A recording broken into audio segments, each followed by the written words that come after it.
Malayalam television ചരിത്രത്തിലെ ഏറ്റവും വലിയ റിയാലിറ്റി ഷോ ആയി പേരെടുത്ത ബിഗ് ബോസ് മലയാളം മറ്റൊരു സീസണുമായി എത്താനൊരുങ്ങുകയാണ്.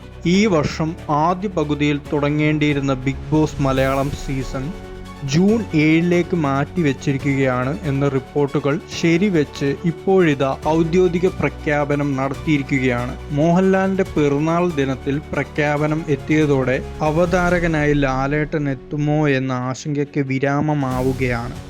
കഴിഞ്ഞ വർഷം മറ്റു ഭാഷകളിലെല്ലാം ബിഗ് ബോസ് ഉണ്ടായിരുന്നുവെങ്കിലും മലയാളത്തിൽ ഉണ്ടായിരുന്നില്ല. ബിഗ് ബോസ് സീസൺ 7 ലോഗോ ഔദ്യോഗികമായി ഏഷ്യാനെറ്റ് പുറത്തുവിട്ടു.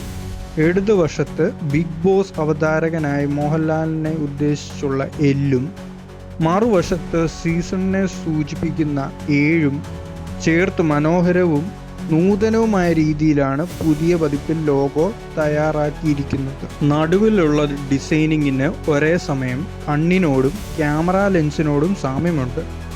നിയോൺ ലൈറ്റിംഗ് നിറങ്ങൾ കൂടി ഉൾപ്പെടുത്തി രൂപകൽപ്പന ചെയ്ത ഈ ലോഗോ പ്രോഗ്രാമിൻ്റെ ഊർജ്ജസ്വലതയും ചലനാത്മകതയുമാണ് സൂചിപ്പിക്കുന്നത്. കണ്ണിനെ വലയം ചെയ്തു വരുന്ന വരികൾ കണ്ണിൻ്റെ ഐറിസിനോട് ഏറെ സാമ്യമുള്ളതാണ്. ശ്രദ്ധിച്ചു നോക്കിയാൽ കണ്ണിന് ചുറ്റും 7 ചിഹ്നങ്ങൾ കൂടി കാണാം. അതിനെക്കുറിച്ച് കൂടുതൽ വിവരങ്ങൾ അണിയറക്കാർ പുറത്തുവിട്ടിട്ടില്ലെങ്കിലും സീസൺ 7 തീമിനെ സംബന്ധിച്ചിട്ടുള്ള 7 ഈ 7 അർത്ഥം വരുന്ന അപ്ഡേറ്റുകളിൽ നിന്നും വ്യക്തമാണെന്നും ബിഗ് ബോസ് ടീം അറിയിച്ചു. പരേതനായ നടൻ കൊല്ലം സുധിയുടെ ഭാര്യ രേണു സുധി, ദാസേട്ടൻ കോഴിക്കോട്, സോഷ്യൽ മീഡിയയിൽ നിറസാന്നിധ്യങ്ങളായ LGBTQ അംഗങ്ങൾ ജാസി, നോറ എന്നിവരും ബിഗ് ബോസ് മലയാളം സീസൺ 7 മത്സരാർത്ഥി പട്ടികയിൽ ഉണ്ടെന്നാണ് റിപ്പോർട്ട്.